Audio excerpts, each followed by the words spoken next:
Hey everyone, welcome to Beekaa English. Akkam nagaa jirtu fayyaa keessanii baga nagaan gara Beekaa Englishitti dhuftanii barnoonni keenyarraa Ingiliffaan wanta haaraa gaafachuu yookaan immoo wanna haaraa gaafachuu irratti xiyyeeffata. Kana jechuun wanta haaraa maaltu jira, maal dhageessee jirta, maaltu deemaa jira, odeeffannoo haaraa maaltu jira jennee wanta haaraa tokko gaafannee bira ga'uuf expressionota nuti itti fayyadamnu sirriitti ilaalla jechuudha. Ingiliffaan barnoota baay'ee faayidaa qabeessa. Daawwattoota keenya chaanaaliin kun haaraa waan ta'eef subscribe gochuun dagatina. Viidichas like gochuun eegara. Amma kallattumaan gara barnootichaatti dabarra. Anything new? Wanti haaraan jira? Anything new? Wanti haaraan jira? Yeroo baay'ee informally anything new jechuu dandeenya.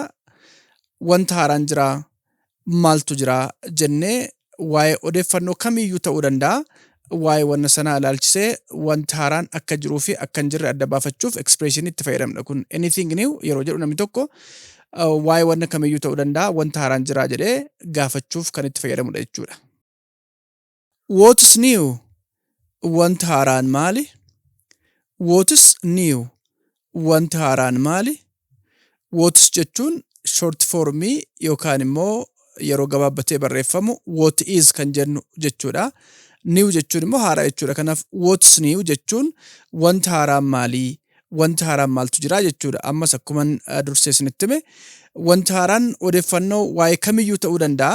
Dhaggeeffataa fi dubbataan waa'ee wanna kanaa wanta haaraan maaltu jira jedhanii wanna haaraa deemaa jiru adda baafachuuf kunis gaaffii gaafatamudha jechuudha. What's going on? Maaltu ta'aa jira?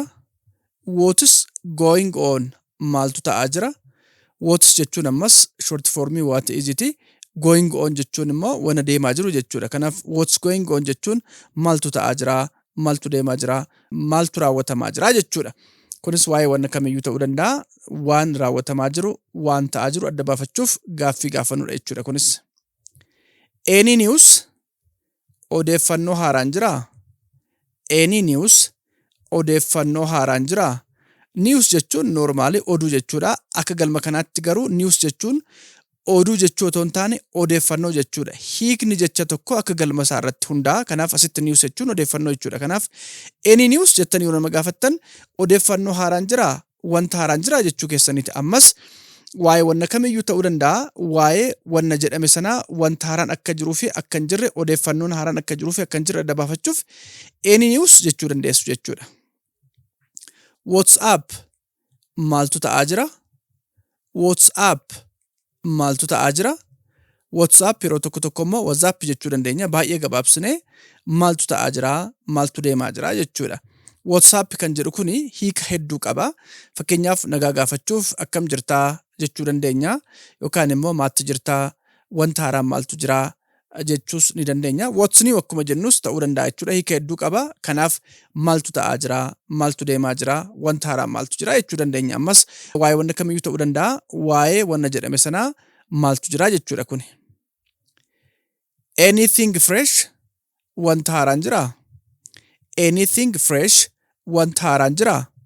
Wanni tokko freshidha jechuun haaraa, ho'aa, kan hin turre jechuudha. Kanaaf anything fresh jechuun wanta haaraan jira yookaan yaanni haaraan jira yookaan immoo taateen haaraan jira jennee wanta ta'aa jiru tokko adda baafachuuf gaaffii gaafannudha jechuudha. Kunis odeeffannoo waa'ee kamiyyuu ta'uu ni danda'a. What's happening? Maaltu ta'aa jira? What's happening? Maaltu ta'aa jira? Happening jechuun wanna ta'aa jiru yookaan wanna raawwatamaa jiru tokko jechuudha. Kanaaf what's happening jechuun maaltu ta'aa jira, maaltu raawwatamaa jira jechuudha. Waa'ee wanna kamiyyuu ta'uu danda'a. Fakkeenyaaf bakka tokko deemtanii namoonni yeroo sochii addaa keessa galan arguu dandeessu. What's happening yoo jettan maaltu ta'aa jira, maaltu raawwatamaa jira jettanii haala addaa uumamaa jiru sana adda baafachuuf gaaffii gaafattanidha jechuudha kuni. Any updates? Odeeffannoo haaraan jira? Any updates? Odeeffannoo haaraan jira? Update jechuun akka namni baay'een itti fayyadamutti wanna haaraa odeeffannoo haaraa ta'uu danda'a. Hojmaata haaraa haala haaraa tokkoon updates jenna. Teknooloojii keessattis yeroo baay'ee updates jechuun wanna haaraa tokko wanna duraan hin turre haaromaa yookaan guddachaa itti dabalamaa deemu ta'uu danda'a. Hiika adda addaa qaba. Kanaaf any updates yeroo jettan odeeffannoo haaraan jira jechuudha. Fakkeenyaaf namoonni wanna tokko hordofaa jiranii yookaan eegaa jiran tokko waa'ee kamiyyuu ta'uu danda'a. Jijjiiramni wayii jira, wanni haaraan jira jedhanii adda baafachuuf any updates jechuu danda'u. Addunyaa hojii ta'uu danda'a, waajjira tokko keessa ta'uu danda'a, yookaan immoo wanni eegdan tokko kamiyyuu jijjiirama wayii agarsiiseera jettanii adda baafachuuf any updates jechuu dandeessu. Odeeffannoo haaraan, haalli haaraan, wanni haaraan jira jechuu keessan agarsiisa. What's popping? Maaltu jira? What's popping? Maaltu jira? What's popping jechuun maaltu jira? Maaltu raawwatamaa jira? Wanni haaraan maaltu jira jechuuf gaaffii gaafannuudha kunis. Any change? Jijjiiramni jira? Any change? Jijjiiramni jira? Change jechuun jijjiirama jechuudha. Wanni duraan turerraa wanni jijjiirame jiraayi, wanti haaraan jiraayi jechuudha. Kunis fakkeenyaaf wayitu raawwatamaa jira, hojjetamaa jira yoo ta'e, wanni sun jijjiirama wayii agarsiiseera yoo ta'e yookaan immoo agarsiisuusaa fi agarsiisuu dhiisuu adda baafachuuf any change jechuu dandeessu. Jijjiiramni jira, wanti jijjiirame jira jechuu keessan agarsiisa kunis. What's cooking? Maaltu ta'aa jira? What's cooking? Maaltu ta'aa jira? Cooking jechuun asitti amma maaltu bilchaachaa jira, nyaata maaltu hojjetamaa jira jechuu keessan miti. Waa'ee odeeffannoo waan ta'eef akka galma kanaatti maaltu ta'aa jira, maaltu raawwatamaa jira, maaltu deemaa jira jettanii waa'ee hojmaata wayii, gocha wayii, odeeffannoo wayii, taate wayii adda baafachuuf kan itti fayyadamtanidha jechuudha. Any word? Oduu haaraan jiraa? Any word? Oduu haaraan jiraa? Word jechuun jecha jechuudha hiikni isaa kallattiin. Any word jechuun garuu akka galma kanaatti waan haaraa gaafachaa jirra waan ta'eef oduu haaraan jiraayi, wanta haaraan jiraayi, taatee yookaan raawwiin haaraan jiraayi jettanii waa'ee wanna kamiyyuu ta'uu danda'a adda baafachuuf gaaffii gaafattanidha. What is the scoop? Oduu maaltu jira? What is the scoop? Oduu maaltu jira? Scoop jechuun amma akka galma kanaatti odeeffannoo yookaan oduu wayii jechuudha. Kanaaf what is the scoop yoo jettan oduu maaltu jira? Odeeffannoo maaltu jira? Wanti ta'aa jiru maaltu jira jechuu keessan agarsiisa. What's brewing? Maaltu ta'aa jira? What's brewing? Maaltu ta'aa jira? Brewing kan jedhu hiika adda addaa qaba. Waa qopheessuu keessumaa dhugaatii ta'uu danda'a yookaan immoo wanna namni akka nyaataatti fayyadamu jechuudha. Asitti garuu what's cooking akkuma jedhu kana hiikni isaa kallattiin maaltu qophaa'aa jira jechuu isaa miti. What's brewing yeroo jennu galma kanaatti maaltu ta'aa jira, maaltu raawwatamaa jira jechuudha. Waa'ee wanna kamiyyuu ta'uu danda'a. What is the latest? Oduun haaraan maali? What is the latest? Oduun haaraan maali? Wanni tokko latestidha yeroo jennu keessumaa odeeffannoof odeeffannoo dhiyeenya ba'aa jiru, wanta haaraa adeemaa jiru jechuudha. Kanaaf what is the latest yeroo jettan oduu haaraan maaltu jira, taatee haaraan maaltu jira jechuu keessan agarsiisa. Something new? Wanta haaraan jira? Something new? Wanta haaraan jira? Expressiononni kun hedduun isaanii akkuma argitan informaalidha. Yeroo baay'ee namoonni haala dubbiitti yookaan spoken English keessatti kan itti fayyadaman jechuudha. Something new jechuun kunis informaalidha yookaan haala adileetiin wanta haaraan jiraayi, wanta haaraan maaltu jira jennee wanta haaraa jiru adda baafachuuf expression itti fayyadamna jechuudha. Any action? Sochiin jira? Any action? Sochiin jira yookaan sochii wayii jira jechuu ni dandeenya. Actioniin gocha wayiiti. Akka galma kanaatti immoo sochii jechuu dandeenya yookaan raawwii wayii wanna adeemaa jiru wayii jechuu ni dandeenya. Hiika adda addaa qabaachuu danda'a. Kanaaf sochii wayii jiraayi, wanna adeemaa jiru jiraayi jechuudha akka galma kanaatti. What is the news? Oduun jiru maali? What is the news? Oduun jiru maali? News jechuun yeroo baay'ee oduu jechuudha. Fakkeenyaaf wanna reediyoo irraa, TV irraa, gaazexaa irraa yookaan wanna biraa irraa argannu jechuudha. Akka galma kanaatti garuu oduu kan social media fi yookaan mainstream media irraa argannu otoo hin taane what is the news jechuun oduun jiru maali? Odeeffannoon jiru maali?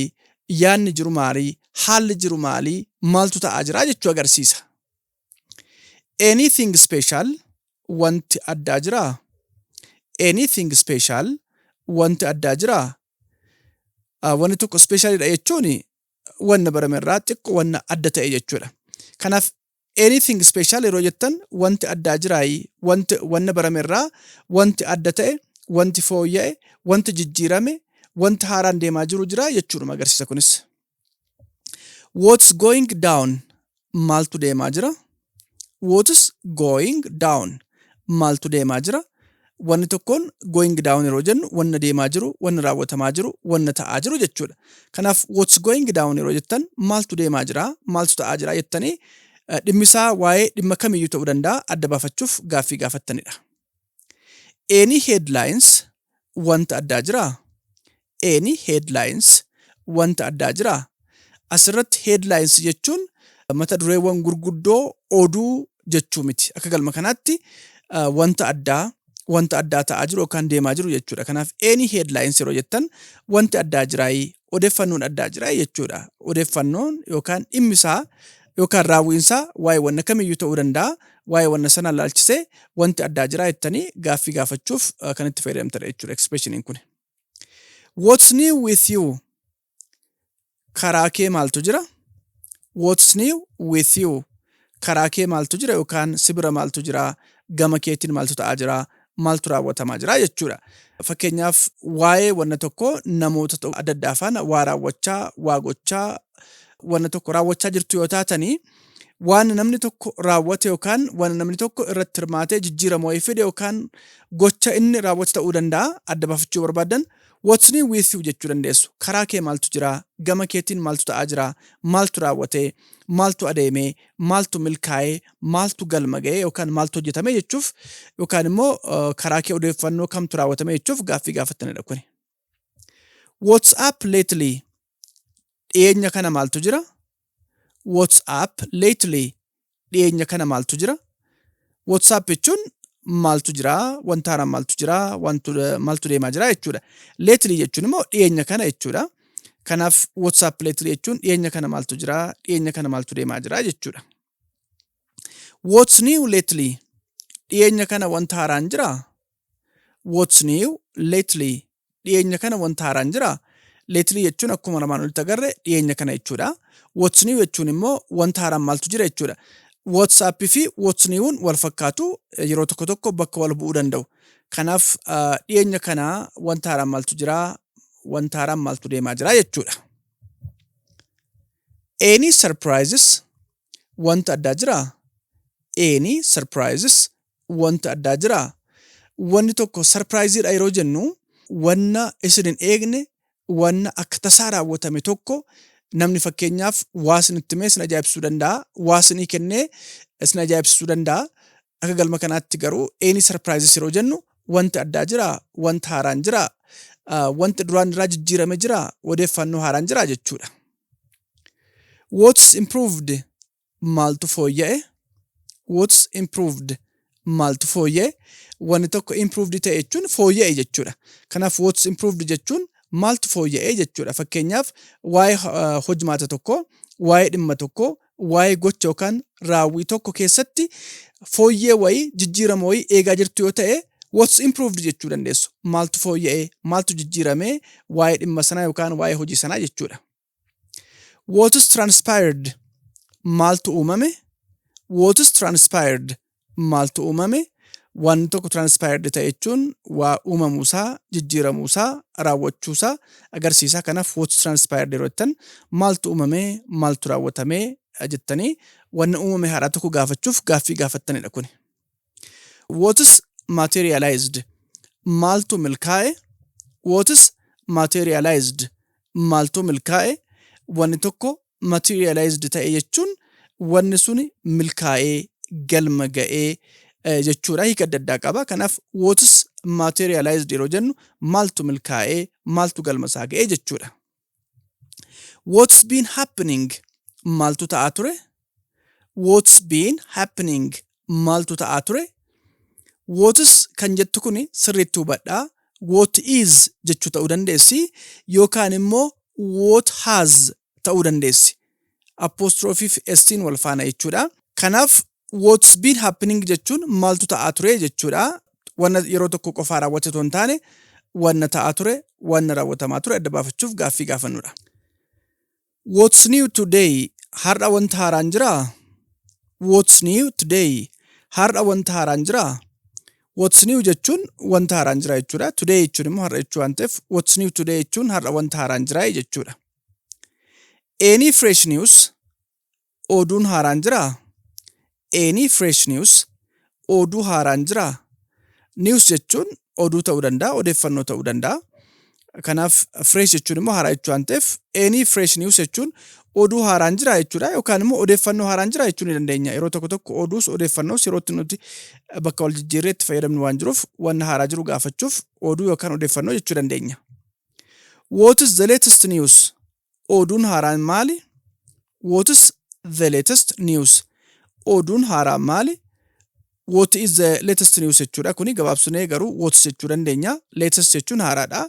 Oduu yookaan odeeffannoo jechuun immoo news jechuu waan ta'eef what is the latest news jechuun oduun haaraan maali yookaan odeeffannoon haaraan maaltu jira jennee waa'ee dhimma tokkoo wanni haaraan jiraachuu fi jiraachuu dhiisuusaa adda baafachuuf yookaan immoo maaltu akka jiru adda baafachuuf gaaffii gaafannudha. What's come about? Maaltu uumame? What's come about? Maaltu uumame? Kuni what has come about jechuudha.